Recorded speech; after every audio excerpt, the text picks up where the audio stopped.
समस्त को नमस्कार जय जगन्नाथ। आशा करुँचे समस्ते भल थे आ भी बहुत बढ़िया अच्छी।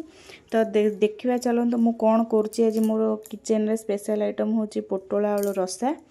तो से मु प्रथम पोटल आलू को धोईकी आलू को आप मीडियम साइज काटिदेवे आपण चॉइस जमती काटे काटे।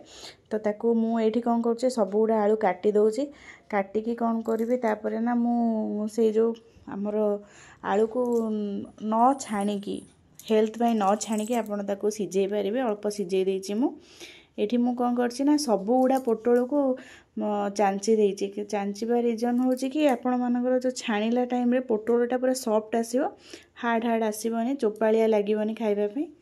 तो देखो मुझे कौन करना ये साइड रू सब कट लगे दूची सी जमती फ्राए हम आ भीतर भी बहुत सीझब। हाँ ये आपड़ी कौन करेंगे ना छाणला बेले लुण आ हलदी मिसेक सब गोलेदेवे मुझा भूली जाइली। देखो मोर आलू ये सीझी जाइए तो अल्प सीझिला मुझे काढ़ी देची। आप डीप सीझेबेनी तरकारी आगे से सीझब ना तो ताकू अल्प सीझे ये सीझे सारापर मुझे दुईटा छोट साइज्र पियाज को काटी नहीं तापर मु देखई नथिली मु आपन को गोटे मसला रेडी करथिली टमाटो पियाज काजू बटा।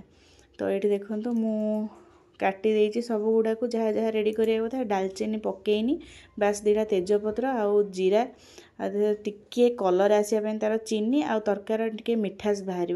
देखो टिके सेगुड़ा सबू फ्राए हो सारापर मु हलदी गुंड पकईदेली हलदी गुंड लंका गुंड भी पकई दूची तापर आपन ये धनिया पाउडर भी पकईदेली बाजी है भलसे टिके फ्राए है आप अदा रसुण पेस्ट देदेवे अल्प पकेबे बेसी पकेबेनी तरकारी अधिका अदा रसुण स्मेल आसीबो। तो ये सबू को भलसे भाजीदेवे भाजी सारापर देखो मु पेस्ट बनई से पेस्ट को ये पकई दूची से पेस्ट को माने स्लो गैस रे भाजिबे बेसी हाई करें स्लो रे करेंगे ताकू कहीं से मसलाटा जो काजू बटाटा से पोड़ी गले स्मेल आसीबो भल लगे तरकारीटा।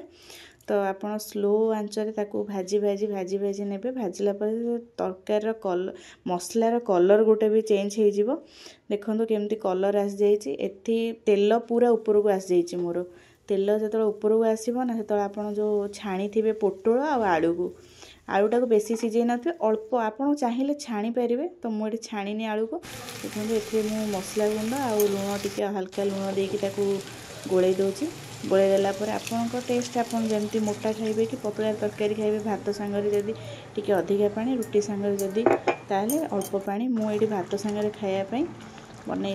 तो टिके हल्का अधिका पानी देची बेसी पानी देबेनी कहीं एमितिरे भी काजू बटा है तो से माने ग्रेवीटा को टिके मोटा रखिबो। देखंतु ता टेक्सचर आ ग्रेवी केमती होईची कोन होईची ये ठंडा हला परे पुणी आउरी मोटा हो जिवो आको आपण गरमा गरम खाई पारिबे भात गरम भात सांगरे खाई पारिबे टेस्ट आसीबो कि आप रुटी सांगरे खातु पटा सांगरे खातु।